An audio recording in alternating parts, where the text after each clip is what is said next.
Hello and welcome to coverage of the Magic Online Championship. I'm Marshall Sutcliffe. I'm in the booth with Luis Scott Vargas and Randy Buehler, and we have made it to the finals. There were 16 players that started this tournament, only 2 left. Lars Dam, right there.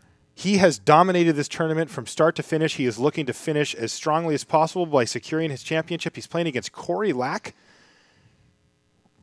And Cory finds himself in the finals after admitting at some point during the Swiss that he kind of resigned himself to a loss, kept on playing, felt like it loosened him up a little bit, and now finds himself in the finals. And they're already underway here. Yeah, it looks they're like off to the races. Yeah, there's a Pack Rat versus a Cloudfin Raptor and a Mutavault. I know who I like in that race currently, though, without hands. Yeah, according to Lars, Really know where though, this goes. Cory has the turn 3 play that Lars fears the most, which is Thassa, God of the Seas. All right. Cory did keep a hand with Temple of Enlightenment Mutavault as his only lands. Yeah, And 2 Mutavaults, but yeah. Yeah, well, Mutavaults. And he doesn't actually have double blue yet. Nope. I mean, he's able to cast this Thassa. Yeah, he scryed with the Temple and kept the Thassa on top rather than push for a second blue Presumably source. because it's just his best threat. Yep.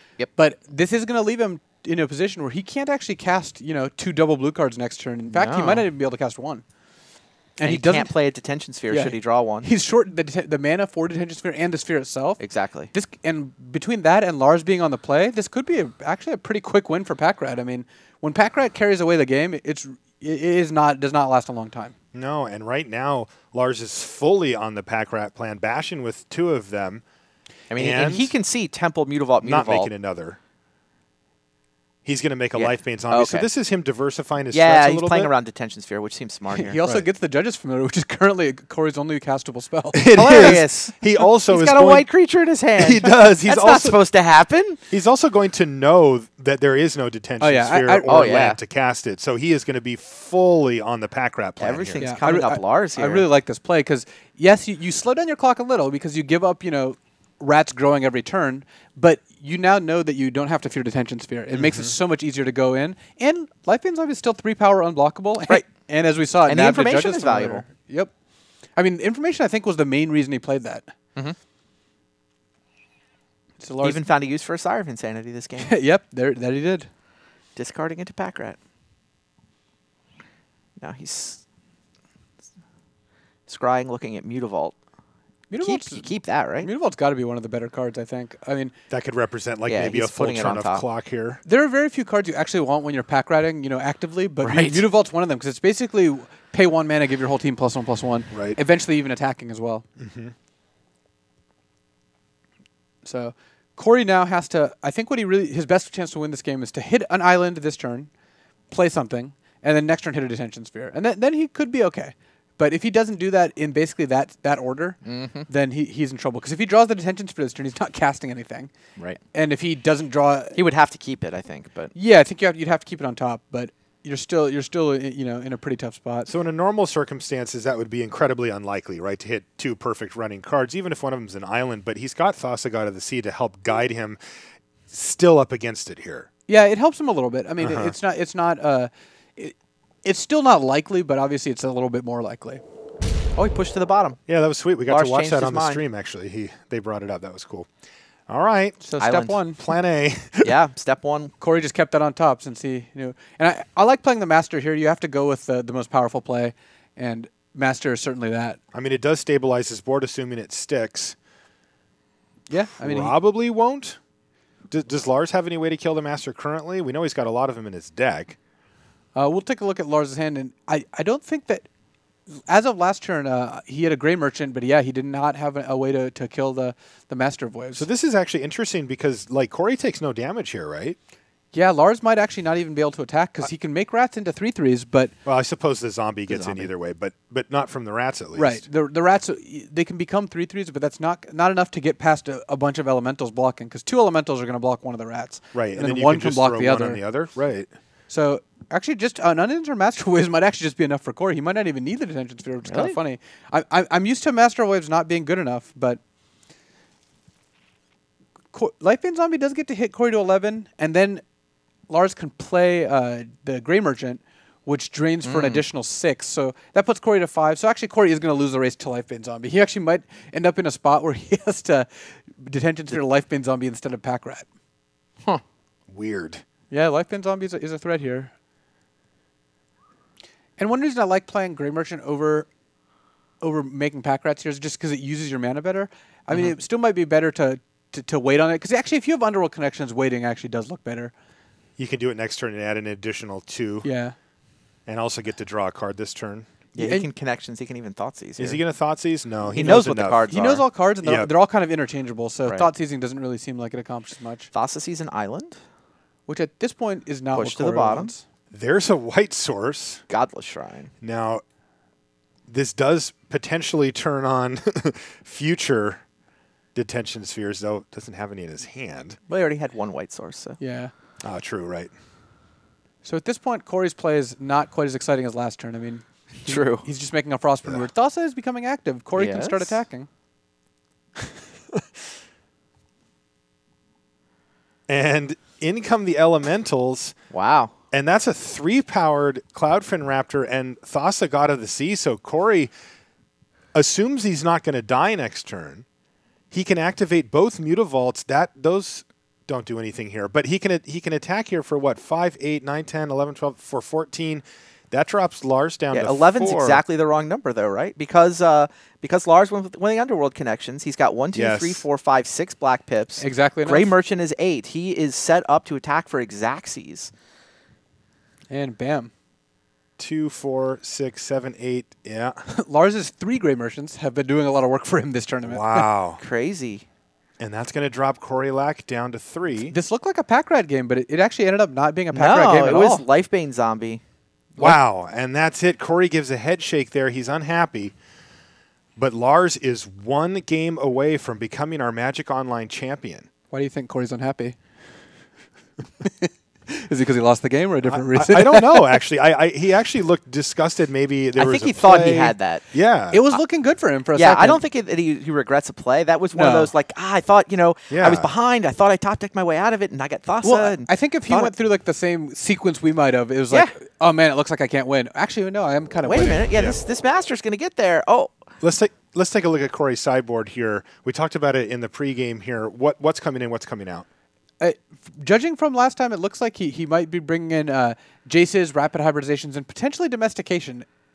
He didn't necessarily opt to bring those in against Tamash, so this might not be the matchup where he wants them. But I mean, you can't overload on they're 4 better. cost They're cards. better if your opponent has Specters. Which Lars does. Lars has 3 Night Veil Specters in the main deck, so. He's got the Specters and the Lifebanes. Yeah, he's got. I mean, this is Oh, Lars' it's only list, 2 right? Lifebanes. Yeah, Lars has 2 Lifebane, 3 Spectre, 2 Pack Keep Rat, forgetting 1 all the 2s Sire, and 3s. This in is that his list. sideboard. three Grey Merchant. No, this is his main deck. He's also got him in his board. Yeah, also 2 Pack Rat, 1 Sire, 2 Lifebane. Yeah. Okay, so 2 domestications are in the deck right now. Why don't Yeah. we take a look at Lars's sideboard here? We can remember. You were talking to us earlier, Randy, about how Lars had some issues submitting his deck list here because he was actually en route. Yeah, he hadn't mentally finalized it when he found out he had to submit a list, and he just submitted it the way he'd been testing it. This is kind of where the dial landed at the end of that random walk through those test games. It's been working for him so far, that's for sure. I mean, I think what ended up happening was he had something close to 75. That's what I think too, yeah. He just didn't know exactly where in the 75 the cards wanted to live. Right. And he ended up kind of splitting the difference with two rats main, 2 board, 1 Sire main, 1 board. And even though I imagine there's going to be 4 rats now in the deck and then 2 Sires in the sideboard, that still ended up working out fine for him. All right, so just to recap the end of the first game there, Lars took it down. Even though he took 14 damage the previous turn, he was able to land Grey Merchant of Asphodel plus an attack from Lifebane Zombie to finish the game and put him up 1-0 over Cory Lack in the finals of the Magic Online Championship. We're underway in what could be the deciding game of this entire tournament, and it's going to start with a Thoughtseize from Lars Dam looking down at an island there from Cory with no 1-drop. So what does Lars see here on Cory's side? 2 Thassas, a Frostburn, a Rapid Hybridization, 2 land. And here, 2 Thassas, huh? yeah, you can't take Yeah, a Thassa because exactly. there's 2. My guess is you just take the Frostburn weird. You That'd be my could guess, take too. rapid hybridization, but if you play a pack rat and it gets rapidly hybridized, I think you actually come up enough in that exchange that I'm not too worried about it. Unless Lars has another Thoughtseize, which it did not look like he did, he's not going to be taking the Thassa here. I mean, it seems Yeah, and taking Frostburn makes it that much harder for Thassa to go active too. exactly. All right, Frostburn, we're down. And not a bad draw there. Cory drew Night Veil Spectre. Night Veil Spectre for him. So, unfortunately for him, he doesn't have the second blue. No, he's fine. He hit the black off Godless Shrine, casts it. He casts it for blue, blue, black. Yeah. That's why they play Godless Shrine. Right. It's a white mana source that can also cast Night Veil Spectre. Right. And they kind of Thank you. ran out of ways to find that. And it's better than Guildgate, they believe, because you can play untapped if you have to. Yeah. So we are going to see the Pack Rat Rapid Hybridization I think trade. Lars is actually really happy about this because it gets a card out of Cory's hand, and next turn Lars is going to be casting Devour Flesh and playing a tapped land, so he wasn't even going to be activating the Pack Rat. And now he just gets a 3/3 threat that gets to keep just battling now. Well, it Do you depends. Thassa or Night Veil Spectre here? He's actually not going to be casting Devour Flesh now that this happened. Yeah. If Cory ended up casting Night Veil Spectre, the Devour Flesh would have come out. But either way, Lars didn't have a third land necessarily, so getting his Pack Rat upgraded to a 3/3 while costing Cory a card, still not a bad deal. Right. Cory has a pretty nice draw step here. If he can manage to find a blue 1-drop, he can actually get Thassa active next turn. And Lars kept his card on top here, so there aren't very many spells you keep over a land here, given that Lars' hand is just all gas. It's 5 good cards. And this is going to work out pretty well for Lars still, because Cory's going to cast Night Veil Spectre here under almost every circumstance, and Lars is going to get to use his Devour Flesh. All right, here's Night Veil Spectre, along with a Mutavault, which Cory kept, right? He saw that. He kept decided to Mutavault keep on top. Mutavault. That also gives Night Veil Spectre protection from Devour Flesh if Cory wants. So it does. It does. Activate So Mutavault. That's exactly what he's going to do. Well played by Cory here. He made sure to play his Mutavault first, ran out the Spectre, and he only loses his Mutavault now. Much, much more important, Night Veil Spectre stays alive. Is it going to be alive for much longer? Looks like it might not be. There's some decisions to be made here for Lars. He has the ability to kill it with Devour Flesh if he wants.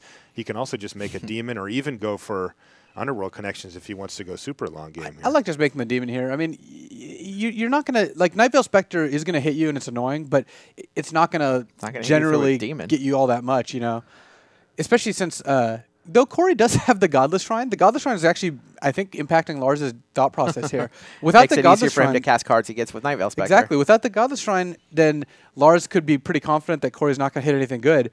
With the Godless Shrine, Cory could hit like a Devour Flesh or something, and actually, I think that's probably what leads him to kill the Night Veil Spectre. That's funny. That Godless Shrine is weird. Not what you'd expect to see in a nearly mono blue list, but there it is. So Night Veil Spectre down. And Cory on the Mono Thassa plan here, which is kind of unfortunate for him. He put a land on the bottom and then drew another one. All right, so he needs to find some action and quickly. Remember, Yeah, his these deck, are best 2 out of 3. Yeah, his deck does not have the ability to make that big punch like the Esper deck we saw from Budakov earlier. He needs to just keep deploying threats and keep the pressure going here. Yeah, and I don't think Cory can afford to miss Land. this turn and still be in the game. Land to the bottom, but Night Veil Spectre comes off the top. Right, so he did not miss. And there's a Night Veil Spectre, though. The demon hits pretty hard. So does the The frog so does lizard. the frog lizard. I mean, Cory's at 16 here. He could be taking 9. And I think that rapid hybridization worked out so well for Yes. Lars. I mean, Cory had no way of knowing. I think it was right Yeah, for him to kill it. agreed. Kill the Pack Rat. But it turned out Lars has just spent his mana every turn, so he just got a free 3/3 instead of a 1/1. Yeah, it was just a straight-up upgrade for him. And then now Lars is completely in the driver's seat here. He can play Underworld Connections, or he can play the Grey Merchant. But if you play Underworld Connections first, it's like playing a Grey Merchant because it's attacking for 2 extra, Right. and you're drawing extra cards. Grey You Merchant also is get going to the win life this game gain next out of turn, it. isn't it? Yeah, I mean, at this point, Cory... 2, 4, 6. He's 1 pip away from the Grey Merchant being legal all by itself. That's right. So Domestication is revealed by Wow. Thassa. that could What is take that? the frog Yeah, it lizard. takes the Doesn't frog. actually change much here. He still has no answer to that demon.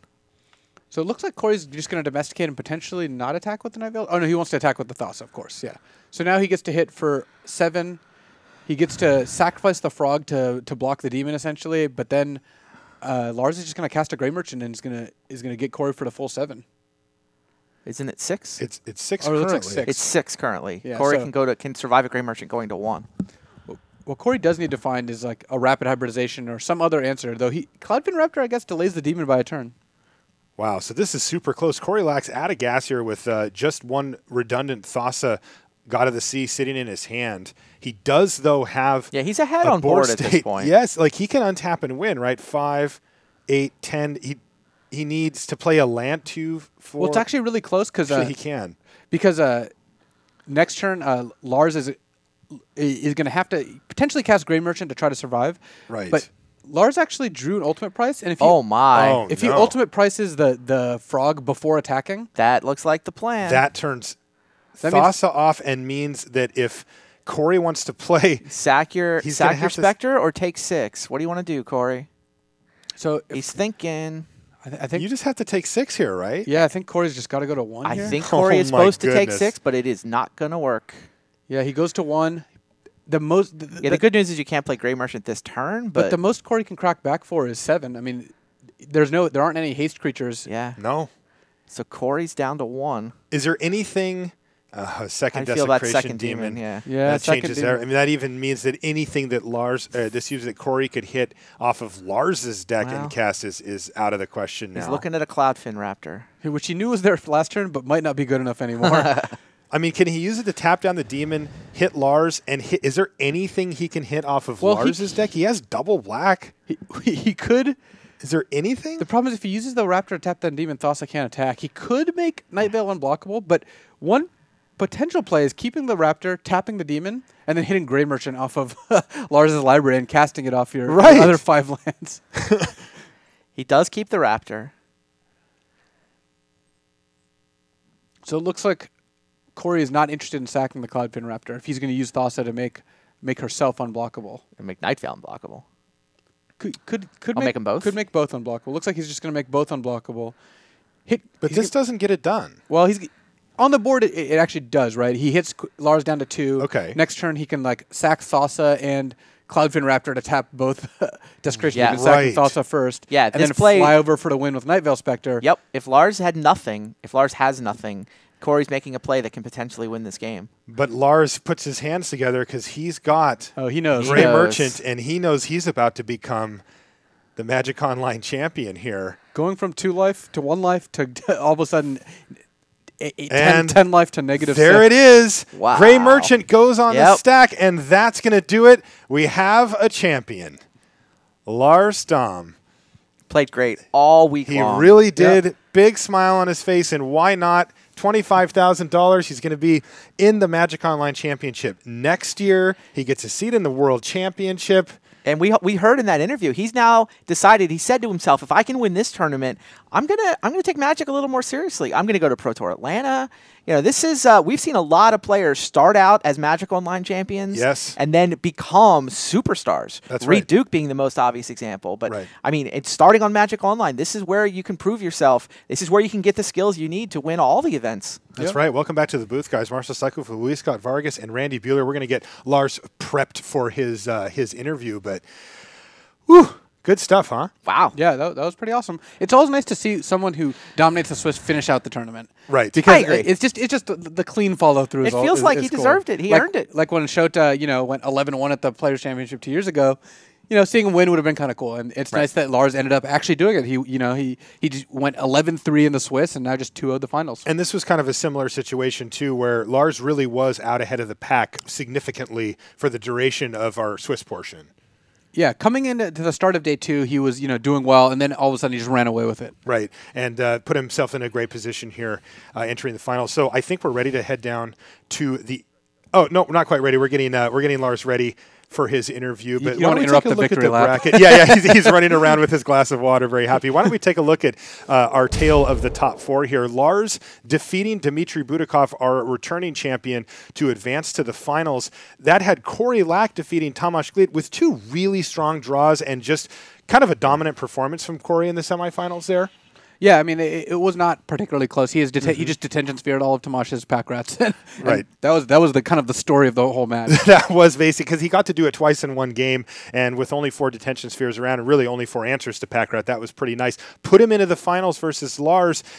That's what we just watched here, and you think Lars is going to keep that Grey Merchant close to his heart for a while? It's not his Grey Merchant, right? They're using these Magic Online accounts That's right. for this tournament. Maybe they have maybe he can get a foil one and just pretend. I don't know. But Lars Dam eventually becoming our champion. So great stuff. I love doing this event. It's a different take on Magic. We get to watch from the perspective of Magic Online, which is, I play on it a lot, so it's something that I played on it like to once or do. twice. You've been on there a few Yeah. times, yeah. And so I really think that offering this unique perspective, plus I think that when you hear people talk about the Mox tournament, it's like, oh yeah, I heard, maybe a big pro made it to the top 8 or maybe even qualifies every once in a while, but it's not immediately clear what is at stake until we get here. And then it's like, wow, this is a massive, that's a 16-player field with $116,000 in prizes, and that's just the cash prizes. Yeah. Yeah, I also think, we keep talking about the world seat, which is awesome in the seat, but just having Magic Online Champion on your resume, that title is going to follow, Lars around for the rest of his career. People still talk about Reed as, so he was the Magic Online Champion, now he's one of the best players in the game. Dmitry Budakov, Magic Online Champion. There's just, there's this record at this point of, half a dozen guys, all of whom are just outstanding Magic players. That's a title worth chasing. And I have to say, I was pretty impressed by Lars's play throughout the course of the weekend. Yeah, I was too. As well. This could be the springboard for him, to jump forward. All right, looks like we're ready for the awards ceremony. Right down, let's head back down to the feature match area there where Lars Dam awaits with his trophy. Thanks, guys, and thanks everyone at home for watching all weekend here at the Magic Online Championship. I'm here with tournament manager Scott Larrabee, and after 14 rounds of Swiss across 4 different formats and 2 grueling rounds of single elimination, we finally have a champion. He wins $25,000. He wins an invitation to the World Championship. Let's bring him on. Your Magic Online World Champion for 2013, Lars Dam. Come on in, Lars.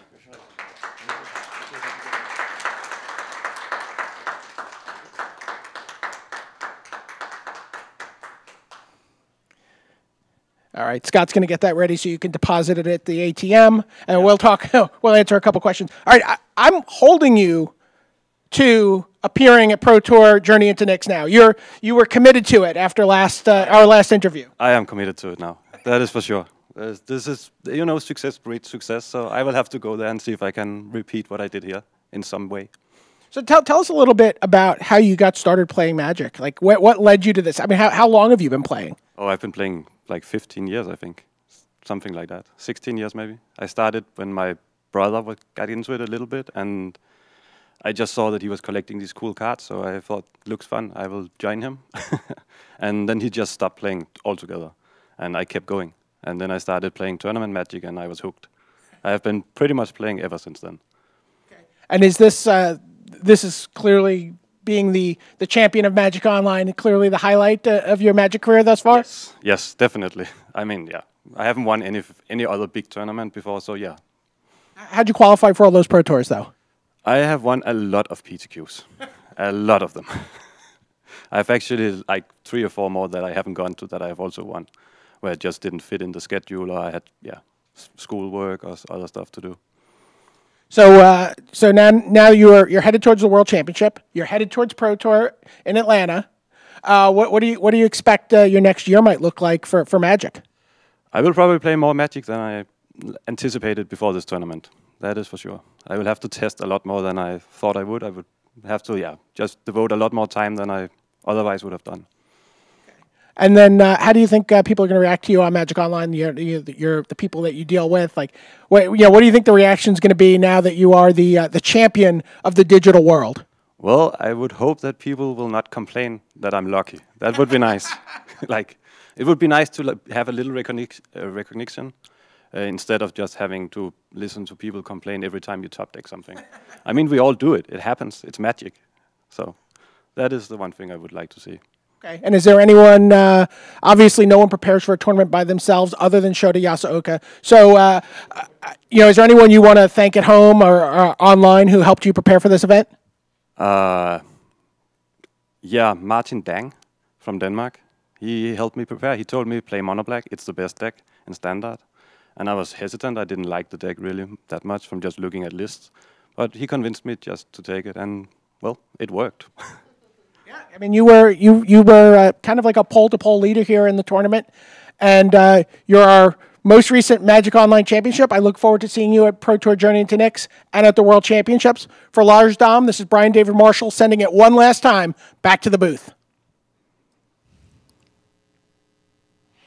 Thanks, BDM. Great stuff, Lars Dam. A polite champion. He wants everybody to be a little bit nicer to each other. I think if there's anything wrong with that. I can get behind that. Yeah, I think that's a nice sentiment. And I'm looking forward to seeing Lars out on the Pro Tour scene now as well. I mean, based on seeing him play here, he could do some damage. Yeah. So definitely. It's been a great weekend, guys, and I really enjoyed everything we had here at the Magic Online Championship. I hope you did too. It's a really great event, and you can qualify for it. All you have to do is get 15 qualifying points, win a tournament. It's not easy to do, but you can absolutely do it.